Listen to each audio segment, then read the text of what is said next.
Oke, assalamualaikum warahmatullahi wabarakatuh. Eh, Perkenalkan nama saya Sultan Fafian Respati 1362209.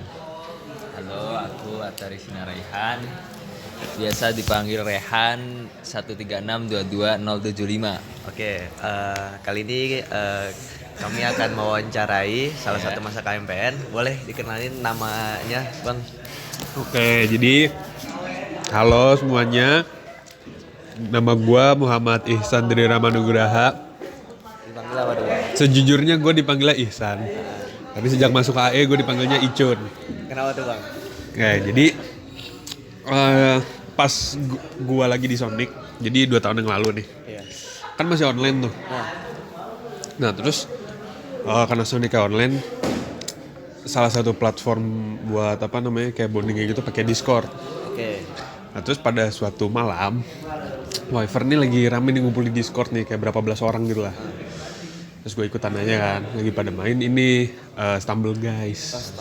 Tahu kan? Iya. Terus ya udah gue, ya namanya juga angkatan lagi bonding kan, gue ikut-ikutan aja. Gue ikut-ikutan main ke Stumble Guys, tapi username-nya gue pengen ngeplesetin nama gue. Oke. Dari Ihsan, gue mikir gue plesetin apa yang bagus ya, yang kocak gitu lah. Ya udah gue plesetin aja jadi Icun. Ternyata dari situ semua orang manggil gue jadinya Icun, jadi ya udah ke bawah sampai sekarang. Gak nyesel, Bang? Nggak sih? Nyesel dikit nggak pernah gitu, Bang? Nggak sih? Kayak gue kan tahu Sulet. Iya. Gue kan Sultan ya. Terus lu kenapa bisa dipanggil Sulet lo? Karena waktu itu rambut gue mulet, Bang. Mulet. Ya, ini kayak baru banget dicukur bener gini. Kayak jadi waktu itu ya gue nyoba-nyoba mulet kan, gue masuk kelas, langsung ditunjuk gitu, Sultan mulet. Di hari itu juga langsung Sulet dipanggil. Lu pas SMA atau pas mana? Ini waktu kuliah. Oh iya? Waktu TPB waktu itu. Baru-baru TPB. Jadi lu baru banget dipanggil Sulet? Iya. Kayak aneh aja gitu, biasanya dipanggilnya Fian, Sultan, tiba-tiba Sulet. Nyesel gak tadi?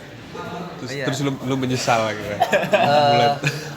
Menyesal sih enggak ya, soalnya kan kayak dengan nama Sulet ini gue jadi lebih dikenal Rebranding orang. gitu kan? Iya, Iya, itu rebrandingnya. makanya kenapa gue kayak oh ya udahlah. Iya, kayak Selain abis itu rebranding. kayak apa ya? Ya jadi perantara gue buat kayak lebih kenal banyak orang aja sih. Kayak kalau misalkan nama gue Sulan, kayaknya gue nolep juga gitu. Gitu. Oh iya tadi ini lu udah belum nim. Oh ya, sorry, nim gue 136200065. Oke, Bang. Abang Icun ini di kampanye menjabat sebagai apa, Bang?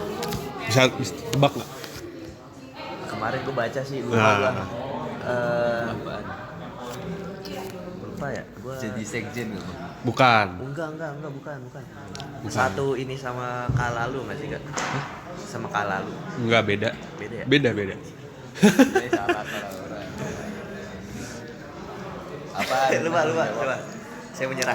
Gue ke ketua Biro Manajemen Lembaga. Oke.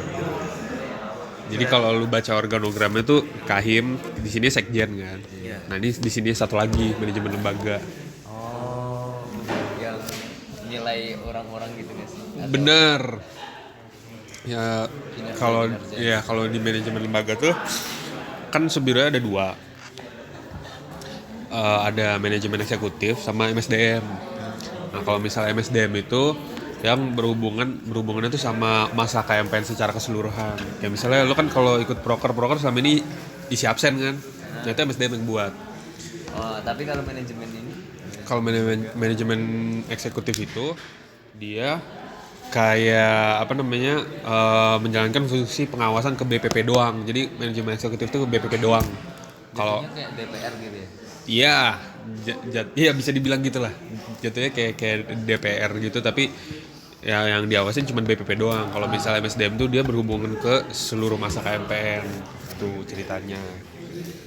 Oh, terus itu tuh ada berapa anggota, Bang, di manajemen eksekutif itu? Manajemen eksekutif staffnya 2. Dua doang? Iya 2, karena kan dia tugasnya kayak nge-monitoring dan nge-evaluasi gitu kan.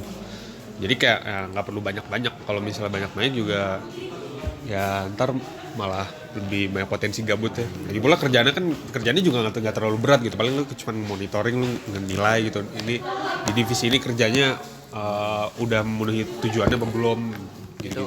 Itu juga lingkupnya juga di BPP doang kan? Dan itu lingkupnya di BPP doang, jadi kayak nggak terlalu berat lah. Kalau SDM mah banyak ya, wajar sih, orang juga banyak. Bang, abang kan tadi jadi ketuanya bang.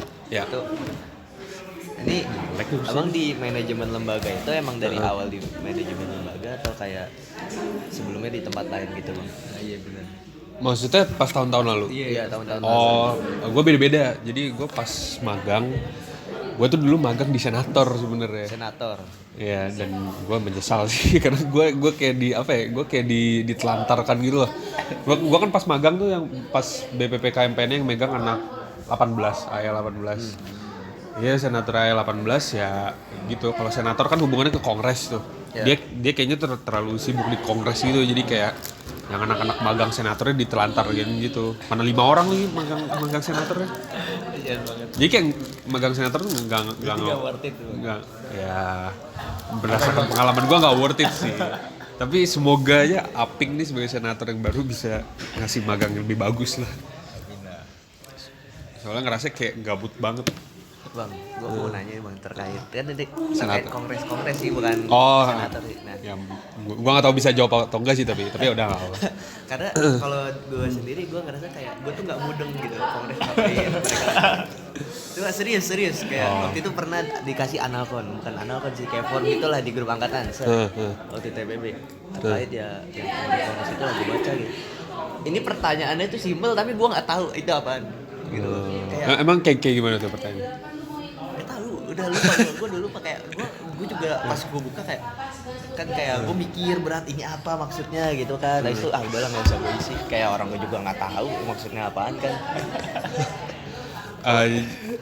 Kalau misalnya kayak lu kalau kayak pemerintah di Indonesia ngerti kayak misal MPR lu tau ngapain nggak? MPR sama DPR. DPR itu mengawasi presiden. Jadi intinya kalau kongres itu kan kalau kabinet dia kan eksekutor program-programnya tuh. Oke. Kalau kongres itu dia mengawasi kabinet. Jadi dia tuh kayak fungsi legislatif. Kongres itu fungsi legislatif. Kalau kabinet itu eksekutif. Iya. Makanya kabinet yang banyak bikin proker-proker, banyak kayak apa kerjaan sini, kerjaan kesana gitu. Kalau kabinet. Nah tapi kalau kongres, ya kongres itu yang apa istilahnya mereka yang kayak bikin aturan-aturan yang gitulah, mengontrol si kabinet gitu. Makanya kongres itu sering bikin yang namanya ya TAP kongres gitu, ketetapan kongres atau peraturan kongres gitu. Oh berarti mereka DPR-nya buat kabinet. Iya kayak gitulah. Harus analogi dulu coba udah mudeng ya.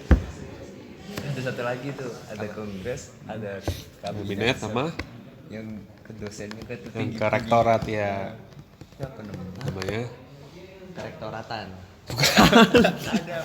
Tapi ya benar. Kalau MWWM itu urusannya langsung ke rektorat, langsung ke timnya Bu Reni. berarti kayak jadi apa sistem informasinya ke sana gitu. Iya. Beda loh. Jadi kalau misalnya kongres itu kan isinya senator-senator himpunan kan. Nah itu kan kayak delegasi himpunan ke pusat gitu kan. Nah kalau MWWM itu kayak delegasi seluruh mahasiswa ITB ke rektorat. Misalnya rektorat bikin kebijakan apa, ya kalau koordinasi sama mahasiswa pasti ke MWWM dulu gitu. Makanya namanya Majelis Wali Amanat. Amanat diamanatkan oleh mahasiswa buat berhubungan sama si rektorat langsung Kalau gitu. semisal besok apa pemilihan Bu Raini turun waktu ini rektorat baru ini MWM ikut. Kalau MWWM sama ketua kabinet itu tiap tahun pasti ganti. Enggak maksudnya rektoratnya ini turun kan. Bu Raini turun. Nah, kita milih rektor baru tuh gitu MWM ikut Oh. ngajuin suara atau gitu. Harusnya sih iya karena MWWM kan juga ya pada dasarnya mereka juga mahasiswa kan. Jadi harusnya mereka juga mengajukan suara sih. Tapi jujur gue nggak tahu karena Bu Reni itu mulai menjabat di tahun gue masuk ke kuliah. Jadi gue dari masuk kuliah, dari awal gue masuk kuliah sampai sekarang rektor gue Bu Reni doang gitu. Gue nggak pernah merasakan ganti rektor itu kayak gimana gitu. Tahun depan turun berarti. Enggak, Bu Reni itu tahun 2025. Wah 5 tahun Masih Kalau rektor tuh 5 tahun. Kita masih ngerasain tuh. Tapi kayaknya lu rasa kayak pengen Bu Reni turun. Kenapa deh? Ada apa deh? enggak. Emang gue ngerasa kayak gitu. Ya semua orang ngerasa kayak gitu sih. Oh iya. Jangan lu doang yang gak ngerasa. Udah gua nggak tahu lah, gua menjalani hidup aja di kampus gua. Lu sengsara dengan kebijakan Bu Rini lo ya? Ya semua orang juga sih. Sedikit sih. Oke. Ada pertanyaan lagi nggak dari Rehan? Kalau gue cukup sih. Udah Apa ya? 10 menit juga, Cok. Udah sih gue menit udah itu doang. Ya, oke dah. Oke, mungkin kita akhiri ya. Thank you Bang Icun buat Oke siap, thank you juga Ren. Ya, sekian dari kami ya. Wassalamualaikum warahmatullahi wabarakatuh.